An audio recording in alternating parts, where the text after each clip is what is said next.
What should we ask the tarot today? I have my Ask the Tarot deck, one that I designed myself. I wonder how many of you remember this from when I first started reading. But let's have a look. What should we ask the tarot today? What happens if I stay in this connection? Let's pull a couple of oracle cards and then we're going to move on to tarot. So Spirit, for the viewer, may we please have a look. What happens if they decide to stay in this connection? So think of a connection and then let's see. What happens if you decide to stay in it? We've got beady eye.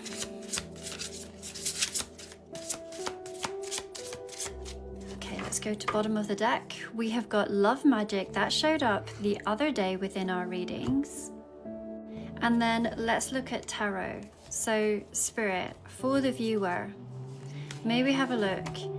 If the viewer decides to stay in the connection that they are thinking of, what will happen? Okay, bottom of the deck, we've got the Four of Swords. This came out the other day too. And we've got the Eight of Cups, the Six of Pentacles, and the Nine of Cups.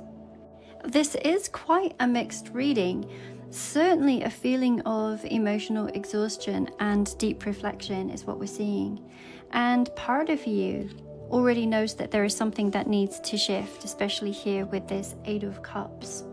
The cards say that by staying, it could bring healing, but only if both of you are going to be invested in this. But if the energy stays one-sided, it might leave you longing for more. And Spirit says that you already see the truth here with the beady eye. And now it's really time to trust what you feel. So let's take a deeper dive. We see these two beautiful oracle cards. One where there is this crow or raven that is perched on a branch. And this card is all about the eye and the discernment and the observation and the spiritual messages. So maybe if you've been feeling uncertain, then this is a reminder that your inner knowing and your ancestors may already be showing you signs, possibly even warning you. So you're being asked not to overlook the red flags. This bird, it sees what others miss, and you might too. If you're willing to pause and to really look with clarity rather than hope, your eyes might hold the answer, and Spirit is really nudging you to trust what you see. I'm also wondering for some of you with these words spy or stalk, whether there is a secret relationship that is going on, and there are others who might be catching on to this relationship, so that might be part of it for some of you here. We then have this love magic oracle card, and this is an adorable little mandrake root. It's traditionally known for its powerful magic, especially in love and healing. So in folklore, mandrakes were used to draw in love, but also to protect against false energy. And in context to the question, what happens if you stay, it suggests that there is potential for transformation, but it has to come from intentional action. So are both of you consciously choosing love, or is the magic one-sided?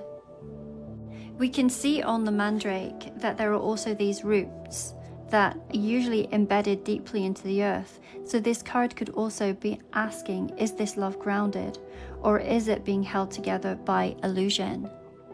As I mentioned, we have this repeat card from the other day, and we can see that there's a woman who's lying down in stillness, as if recovering from emotional or spiritual exhaustion. And we can see that there is this white dog curled up beside her. And this suggests loyalty and protection, and perhaps even a part of herself that is still holding faith. But this is rest born from depletion, not peace. There is a very haunting tree shaped like a woman, almost as if someone has been sacrificed into silence or woven into the background of someone else's life. So there is a message here. Staying may lead to emotional dormancy, where your true self becomes quieted or even unseen. And this card really whispers, pause, reflect. You are tired for a reason. Moving on to the Eight of Cups.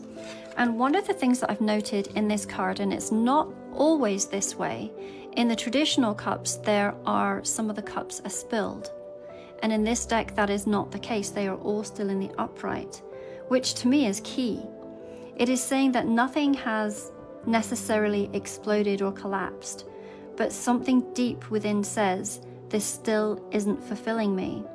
And we can see that there is a woman who is walking away, very much being guided by a glowing full moon, representing intuition and soul calling. This card, it doesn't show a dramatic exit. It shows a very quiet, empowered decision to walk towards something more meaningful.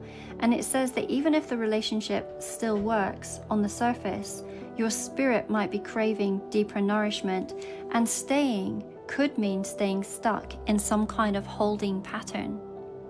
Now let's move to the Six of Pentacles, and traditionally this is a card that represents giving and receiving, but in this particular deck we can see that there's a woman here and she's in control of the coins, choosing when and how much to give the children that are beneath her. The other observation that I can see is that the scales, they are very, very tilted, and this imbalance is crucial. The children, they're symbolic of innocence, or perhaps even your inner child, and they appear to be receiving just enough to survive, not to thrive. And there's this sense of needing to be grateful for breadcrumbs, while the one with the power maintains control. And this isn't mutual generosity, it is conditional giving.